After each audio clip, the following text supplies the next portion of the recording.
सुंदर ते ध्यान उभे विठेवर सुंदर ते ध्यान। कोण नाही या जगातली माणसं फक्त कष्ट करणारा सुखी होऊ शकतो, नाही तर कोणीच होऊ शकत नाही। पूर्वी लोक कॅन्सरला मरायची, कॅन्सर मुक्त महाराष्ट्र झालाय, एड्स मुक्त महाराष्ट्र झालाय, पोलिओ मुक्त महाराष्ट्र झालाय, ग्लोबल मुक्त महाराष्ट्र झालाय। आज कीर्तनात बसलेल्या सगळ्या लोकांना तीनच रोग आहेत, स्टेजवर बसलेल्या सगळ्यांना माया सकट। एक शुगर, निम्मे निघतील निम्मे साखर, चहा राखेल दे चहा। एक शुगर, 2 बीपी आणि 3 अटॅक, हे तीनच रोग आहेत सगळ्यांना। शुगर का वाढते? कमी वयामध्ये व्यसनाचं प्रमाण आहे। कोणती दारू घ्या, शुगर अल्कोहोल शिवाय तयार होत नाही। कोणती दारू घ्या, इंडिका घ्या, आरसी घ्या, डिप्लोमॅट घ्या, कोणती घ्या, कोणती घ्या, डिप्लोमॅट घ्या, इंडिका घ्या, आरसी घ्या, संत्री घ्या, मोसंबी घ्या, कोणती घ्या, पण दारू पिणाराची शुगर वाढणारच। मग एकानं मला कीर्तनात विचारलं, दारुड्याची शुगर जर दारू पिऊन वाढते तर माळकऱ्याची कशाने वाढते? अक्कल बंद झाली आपली। माळकऱ्याची शुगर का वाढते? भजनी मंडळ, अनियमित झोप, 2 सतत बाजरीची भाकरी आणि 3 भाताने शुगर वाढते। मग एकाने मला विचारलं, भाताने जर शुगर वाढते तर कोकणातले लोक सारखा भात खात्या, त्यांची का शुगर वाढत नाही? कोकणामध्ये नागली पिकते, नाचणी, आणि नाचणीचा रंग लाल आहे, त्याच्यामध्ये सगळ्यात जास्त लोहाचं प्रमाण आहे। आपल्या लोकांना आहार नाहीये। नाही, एमपीची ट्रक रस्त्याच्या कडेला दगडाची चूल करून भात खाते। आमची अवलाद बायको देखणी करते आणि गड्याच्या हातचं खाते, गड्याच्या हातची खाते अवलाद हायवेला, आणि तो गडी त्याला असा वाढितो, त्याचा शिमूड पडला तरी म्हणतो लिंबू पीळ। शेंबूड खातोय पैसे देऊ। तुम्हाला अशी लाज बीज नाही वाटत का? आपण काय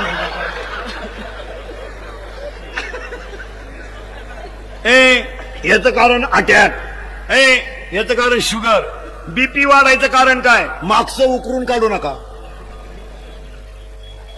तिचं जसं जमलं ना,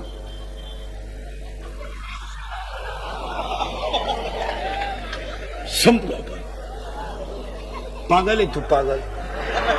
तुला बुटानं हाणलं पाहिजे, बुटानं। एका शेंबड्यापुरीसाठी मरतो का तू येड्या? अरे शीर सलामत तो पगडी 50। प्रेम कधी कुणाकडे मागू नका। तुमचं हृदय इतकं मोठं बनवा की जगानं तुमच्यावर प्रेम केलं पाहिजे। पुढचं वाक्य ऐका आपलं, पुढचं वाक्य ऐका, आपलं हृदय इतकं हलकट नाही त्याच्यावर कोणी प्रेम करावं, आणि आपण इतके नादान नाही का चांगलं हृदय कोणालाही द्यावं। कशाला वाढेल बीपी फिपी? मागचं उकरीत बसायचं। मी पहिला असं होतो गपचिप राय, त्याच्यामुळे बीपी वाढतो। आणि अटॅक का वाढतो माहिती का? झळकट माणसाला अटॅक येतो, झळकाट। दुसऱ्याच्या दारापुढे येईन व्हा पाहिली,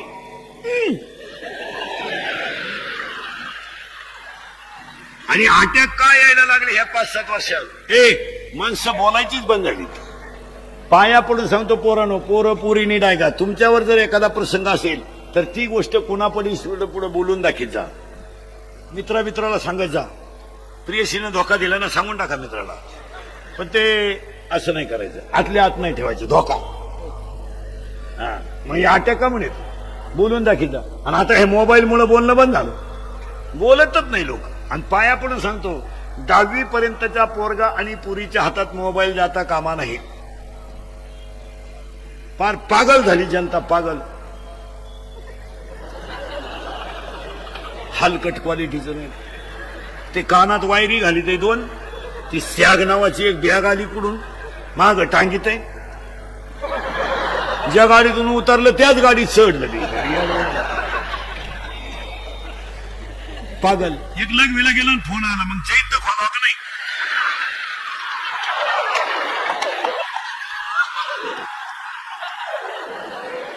पागल, कुणी बोलत नाही। एक कॉलेजला गेलं आणि गाडीतून उतरलंच नाही खाली, परत घरी आलं. आणि मग एकटे बसवतात रस्त्याच्या कडेला एअरपाट. आणि त्याच्यामुळे माणसं बोलायचे बंद झाले, त्याच्यामुळे अटॅक येतो. आणि मोबाईल वापरणाऱ्या ज्या अवलादी आहेत हे संध्याकाळी नीट झोपत नाहीत. त्याला निद्रानाश नावाचा रोग आहे. ही झोपत नाही भंगार क्वालिटीची, पडले ना नुसते. आणि मग ते अश्लील वाक्य, भंगार चित्र तेच त्याच्या डोक्यात, तसंच झोपत होते. निम्म्या रात्री एकानं गोधडी फाडली, गोधडीच फाडली, गोधडीच फाडली. त्याचा बाप म्हणला मागच्या आठवड्यात खात मोडली आणि आता गोधडी फाडली. त्याची आई म्हणली सावध व्हा नाही तर उद्या परवा तुम्हाला फाडील तो.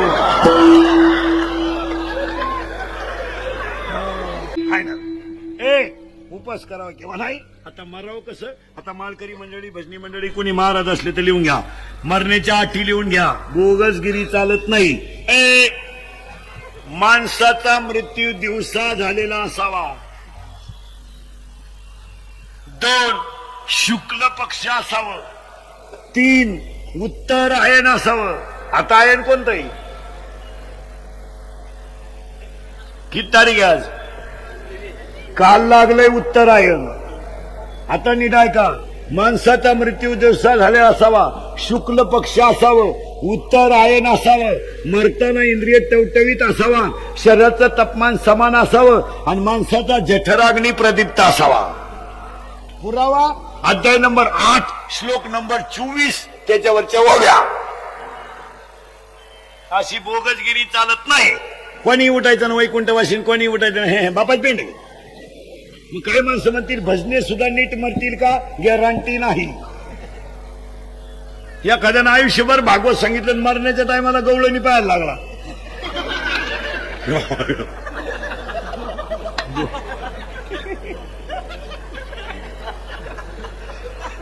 गोकुळातल्या गवळणी नदीवर गेल्या. असं नाही चालत. काही माणसं भागवत शिकून आले आणि गावात कथा ठुली, त्याच गावातून रुक्मिणी नेली. ती आहे कथा नाही झाली पण सत्य कथा झाली. परमार्थ ही पोळी आहे पण सुळावरची आहे. पुन्हा एक पुरावा आहे त्याला गाठ्यात. परमार्थ महाधन जोडी देवाचे चरण. तुम्ही म्हणाला आम्ही सुद्धा नीट मरू का? सांगता येत नाही. काही माणसं 70 वर्ष माळ ठुत्यान मरायच्या टायमाला खाटावर पडले का? म्हणजे काय? अंड अंड अंड मागा अंड. आता प्रश्न विचारतो मी तुम्हाला, एखाद्या माणसानं 70 वर्ष माळ ठुलीन मरायच्या टायमाला अंड मागितले, देवा किंवा नाही? आता याच्यात 3 मुद्दे पडतील. एक म्हणाल त्या मानानं गणती कावली देऊन टाका. एक म्हणाल काय म्हातारीची वासना ठेवता का कोंबडा होईन तो. आणि एक म्हणला तसा मरू द्या देऊ नका हरिपाठ म्हणा. आणि मरताना त्याला जी गोष्ट आवडते ती त्याच्या डोळ्यापुढे येते आणि शरीर थकलं जातं ना. बरं मग कसं मरत मरून दाखवतो ऐका, मरून दाखवतो ऐका. हे थकलंय, हे डेंजर आहे, खतरनाक गडी हा, लई खतरनाक. एकटा एवढ्याला कामाला येतोय. यानं जर एखादी गोष्ट पाहिली आणि याला जर आवडली तो एवढ्याला कामाला येतोय. आणि ही सगळी हलकट याचं ऐका, त्या गडी लई डेंजर. ऐका, याची ताकद झाली कमी, याची ताकद झाली कमी. मरणाऱ्या माणसाच्या 2च गोष्टी चालू असतात. कोणत्या कोणत्या नीट ऐका. 1 नाक आणि 2 हृदय. आणि त्यावेळेस त्याला जी गोष्ट आवडते ती पोळ्या पुढे येते आणि त्यावेळेस त्याला वासना तयार होते. आणि वासना तयार झाली की ती वासना तिच्या भावाला फोन करते. तिच्या भावाचं नाव आहे यम. यम राजदूतला राखेल टाकूनच येतो, सायलेन्सर काढून. मी आला माणूस. मग त्याच्या नागपुडीत कापूस घालतात. ओवी लिहून घ्या. तेवी 8वां अध्याय. तेवी जितेने अवसरे जे आवडून जीवी उरे ते मरणाचे मेरे फार हो लागे आणि मरणी जायाचे 8वे तो ते गती ते पावे म्हणून सदा स्मरावे माते त्वा नादबाबाचं प्रमाण जन्म घेणे लागे. आणि मेला माणूस राहिलं ते प्रेत. लोक रडा त्या प्रेताजवळ, त्याच्यातलं सगळं निघून गेलं. ऐका आता, आता ते प्रेत स्वर्गात जातं का नरकात जातं का हे मी तुम्हाला सांगितलं असतं, पण अजून मी गेलो नाही. जेव्हा मी वर जाऊन तुम्हाला मिस कॉल करीन तेव्हा तुम्ही मला खालून रिंगा द्यायच्या येऊ का काय? फायनल सांगतो तुम्हाला, मुखात भजन येणे हाच स्वर्ग आणि भजमुखात भजन येणे हाच नरक आणि आनंदाने जगणे हाच स्वर्ग. आता इथं परत एक घोटाळा आलाय. माणूस मेला, शिल्लक राहिलं ते प्रेत. आपण जाळतो ते प्रेत, जाळलं. आता थोडस पटणार नाही तुम्हाला, पण पटलं तर हा म्हणा. माणूस जाळून शिल्लक राहिली त्याची राख, ती राख तुम्ही कुठे टाकता? नदीत. नदी आपली माता आहे, पाया पडतो. पटलं तर हा म्हणा. ती जी राख आहे 2 टोकऱ्या, ती गोणीत भरा, घरी घेऊन या. ती राख शेतात खड्डा घ्या, त्या खड्ड्यात टाका, त्याच्यावर एक झाड लावा, आई वडिलाची आठवण राहील. पण नदी दूषित करू नका. नदी आपली माता आहे. आणि काय बापाची राख नदीतच टाकलं काय पावन होईल? आपण हजेलच आहे बाप, 3 वेळा पावन व्हायला काय काम? हे नाही करायचं काय. आणि एक वाक्य ध्यानात ठेवा, समाजामध्ये काही गोष्टी चांगल्या करताना त्रास होतो, पण त्या आपोआप अंगी पडतात. 10-5 माणसांनी जर वडिलांची राख घरी आणली, ती शेतात टाकली, तर आपोआप बाकीचे लोक सुरू करतील. काही काही गोष्टी आपण सुरू करायच्या असतात लोकांच्या, आणि ते चांगलेच आहेत ना. काय आपल्या वडिलांची राख घरी आणल्याने फरक पडला? राख तरी किती येईल? 2 टोकऱ्या शेतात टाका, झाड लावा. झाड आंब्याचं लावित नका जाऊ बापाचं. आंब्याचं झाड लावायचं नाही. नाही कैरी आला का मार मारे. मग आंबे यायचे बंद का म्हणून झाले? आता लिंबाचं झाड लावा, सगळ्यात जास्त ऑक्सिजन. आणि ते झाड बांधाच्या कडाला लावा, पुन्हा व्हायला अडचण नको. या गोष्टी शिका. आणि हे करायलाच लावून टाकायचं झाड, काय नाही करायचं मला. या गोष्टी शिका. आता दुष्काळ पडला हे बोंबला त्यात लोक. दुष्काळच नाही, हे दुष्काळ आलाय. कवा 2-4 वर्ष झाले लोक घरचं पाणी पित होते. जारची दुष्काळ फक्त 2 भोगलाय. एक शेतकरी आणि 2 त्याच्या दारातली गाय. तिसरा कोणाला दुष्काळ आहे? काही नोकरीवाल्यांना रोग झालाय, काय आम्हाला रोग झालाय. उगाच बरळायचं दुष्काळ. काय याचा दुष्काळ? दुष्काळ आढावा बैठकीचा खर्च 3 लाख. याचा दुष्काळ काय? आणि पाया पडून सांगतो, इथून पुढे आत्ताशी दुष्काळ आहे. इथून पुढे पाऊस असाच कमी होत जाणार. तुम्ही बारीक अभ्यास करा. 5-6 वर्षापासून फक्त डोंगर क्षेत्रात आणि वृक्ष धरण क्षेत्रातच पाऊस पडतो. झाडं जर तुम्ही लावली नाही तर पाऊस असा याच्यापेक्षा कमी होत जाणार. आता प्रदूषणाचा विचार करायचा, माणसाच्या नीतीचा विचार करायचा, हवामान खात्या यांचा विचार करायचा. असे बोगस चालत नाही. नुसतं आपल्या बराडाचा पाऊस नाही, दुष्काळच नाही. मग दुष्काळ पडला तर काय कोण दारू सोडली का? हो, मग दुष्काळाला तोंड द्यायचं असेल ना तर पहिली गोष्ट यावर्षी ध्यानात ठेवा. या सोनानी पाटलांनी आयोजित केलेल्या कार्यक्रमाचा पहिला संकल्प करा. सगळ्या माणसांनी लग्नांमधले सत्काराचे खर्च बंद करा आणि ते गरीबाला दान करा. 2-4 मुलींच्या गरीबाच्या 10वीच्या मुलींची फी भरा. देवत्याचे ते फेटे बांधून तुरे काढण्यात प्रतिष्ठा आहे, देव नाही. काय म्हणते तुमचं? आणि लग्न साधे केले तरी मुलं होतात. त्याला का असा नियम नाही डीजे लावल्यावर सटा होते असं काय?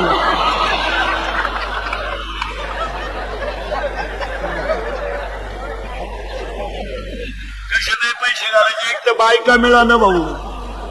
हे इंद्रिकडचं कीर्तनी महाराज. हे काल हे काल सत्य, आज सत्य, उद्या सत्य. मी 10 वर्षापूर्वी बोलत होतो ते आज खरंय, आज बोलतो ते कायम खरंय. मी 10 वर्षापूर्वी म्हणत होतो मजूर गाडी होईल, आला. मी 10 वर्षापूर्वी म्हणत होतो मजूर बागायतदाराला याजाने पैसे दिले. मी 10 वर्षापूर्वी म्हणत होतो मजुराच्या गाड्या लावायला बांधाच्या कोपऱ्यावर जागा ठेवा लागेल, आली. मी 10 वर्षापूर्वी म्हणत होतो पोऱ्या बापाच्या अगोदर जाईल, गेला. मी 10 वर्षापूर्वी म्हणत होतो पोरगी बापाला लग्नाचा लई लोट ठेवणार नाही, निम्मे बाप मोकळे केले पोरीनी. आम्ही एका वर्गात होतो ना. कोण फडफडलं पाहिजे? हो, मी 10 वर्षापूर्वी म्हणत होतो एकही वाक्य खोटं नाही ना. आता 5 गोष्टी घडणारे 2च वर्षात सांगून ठेवतो. नाही घडलं तर मला दिसेल तिथं आणा. एक, अजून 2 वर्षानं घरात माणसं राहणार नाही. का?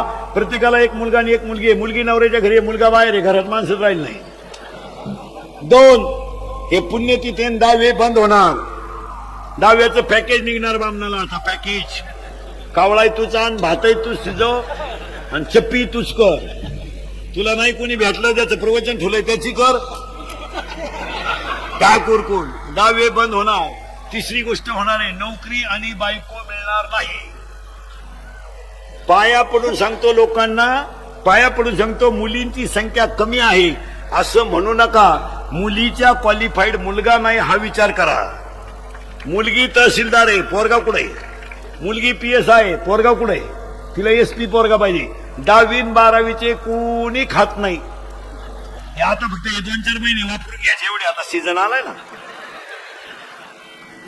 युवक कार्यकर्ते सप्ती अधिक रसाबरोबर बायका नाही. मिळल ते राय. लग्न न झालेली पोरं जी मिळल ती करून टाका. येडेवाणी करू नका. बायको नाही म्हणणार. मुलगी तहसीलदार म्हणजे 1.5 लाख पेमेंट ठेवून घ्या तिला. तुला येतं तर येतं का 1.5 लाख? बायको नाही. तुम्ही तो विषय जवळजवळ. मी तुम्हाला आत्ता बायको देतो, इथं देतो. मला उतरवून सुद्धा देऊ नको. काय रे तुझ्याकडे? तुझ्या मोबाईलला बॅलन्स टाकतोय बाप. तुला पेट्रोल टाकायला बाप पैसे देतोय. काय रे भंगरी तुझ्या? कोण देतो रे बायको याड पटव? तुम्ही आता तो विषय जवळजवळ सोडून द्या. मी आता असेच. आता तुम्हाला एकच पर्याय, एकच पर्याय. आता मोबाईलच्या स्क्रीनला कोणता तरी फोटो ठेवले. झोपायच्या टायमाला पाहणे, झोपणे नाही. झोप आली